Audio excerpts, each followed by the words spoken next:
রাতের ডিনারে যদি এরকম একটা সবজি থাকে বা তরকারি থাকে তাহলে কিন্তু গরম গরম রুটিও কিন্তু দু একটা বেশিই লাগে। আজকে বানাবো কাবলি ছোলা দিয়ে চিকেন দিয়ে। খেতে কিন্তু দারুণ হয়, একবার বাড়িতে ট্রাই করতে পারেন। অবশ্য রুটি ছাড়াও কিন্তু মুড়ি বা ভাত দিয়েও খেতে কিন্তু বেশ ভালো লাগে।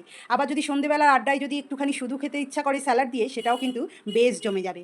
প্রথমেই আমি 100 গ্রাম কাবলি ছোলাকে সারা রাত ভিজিয়ে রেখেছিলাম। এরপর আমি ভালো করে ধুয়ে পরিষ্কার করে নিয়েছি।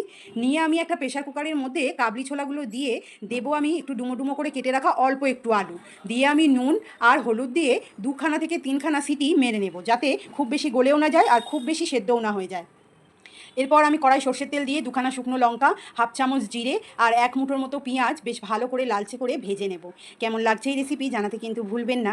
ভালো লাগলে একটা লাইক আর কমেন্ট করে আমার পাশে থাকবেন। পেঁয়াজ যখন ভাজা হয়ে গেছে তখন আমি দুটো কারি পাতা দিয়ে দেবো। কারি পাতার জায়গায় কাসুরি মেথি বা ধনে পাতাও ব্যবহার করা যায়, তবে কারি পাতা দিলে এটা খেতে আর একটু বেশি ভালো হয়। তাই আমি কারি পাতা দিয়ে পেঁয়াজটাকে আবারও 2-3 মিনিট লালচে করে ভেজে নিলাম। এরপর দিচ্ছি একটা টমেটো কুচি আর নিয়েছি চিকেন, বোনলেস চিকেন ছোটো ছোটো স্কোয়ার করে কেটে নিয়ে আমি দিয়ে দিলাম পেঁয়াজের মধ্যে। দিয়ে আমি হাই ফ্লেমেতে 5 থেকে 7 মিনিট বেশ ভালো করে নাড়াচাড়া করে চিকেনটাকে ভাজা ভাজা একটু করে নিলাম। এরপর আমি দিয়ে দেবো মশলা। নিয়েছি আদা রসুনের পেস্ট, দিচ্ছি সামান্য একটু নুন, দিচ্ছি মশলায় কালার আসার জন্য চিনি, দিচ্ছি একটুখানি হলুদ, দিচ্ছি ঝাল লঙ্কার গুঁড়ো, দিচ্ছি জিরে গুঁড়ো, দিচ্ছি ধনে গুঁড়ো। দিয়ে আমি বেশ ভালো করে মশলাটাকে কষিয়ে নেব। ততক্ষণ কষাবো যতক্ষণ না মশলা থেকে খুব ভালো তেল ছাড়ছে আর খুব ভালো একটা কালার এসে যাচ্ছে। তো দেখুন মশলা আমি 5 থেকে 7 মিনিট হাই ফ্লেমে খুব ভালো করে কষিয়ে নিয়েছি এবং মশলার কালারও এসে গেছে আর মশলা থেকে তেলও ছেড়ে গেছে।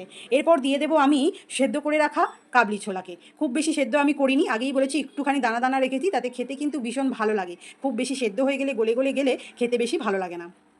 আমি এবার কাবলি ছোলা আর আলু সেদ্ধটা দিয়ে আমি হাই ফ্লেমেতে আবারও 5 মিনিট খুব ভালো করে নাড়াচাড়া করে যেটুকুনি জল আছে একদম শুকনো শুকনো করে নেব, যাতে কড়াই আর আলুটা বেশ মশলার সঙ্গে খুব ভালোভাবে মাখামাখি হয়ে যায়। এই যে দেখুন আমি 7-8 মিনিট ধরে ভালো করে হাই ফ্লেমে কষিয়ে নিয়েছি।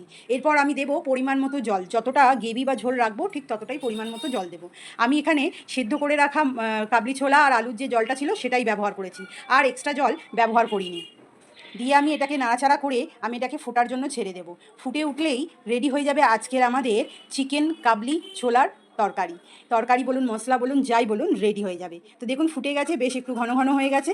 এরপর আমি ভালো করে নাড়াচাড়া করে নিলাম, করে নিয়ে দেবো ওপর থেকে গরম মশলা গুঁড়ো। গরম মশলা গুঁড়ো বা ধনে পাতা বা কাসুরি মেথি দেওয়া যায়, ভীষণ ভালো লাগে খেতে।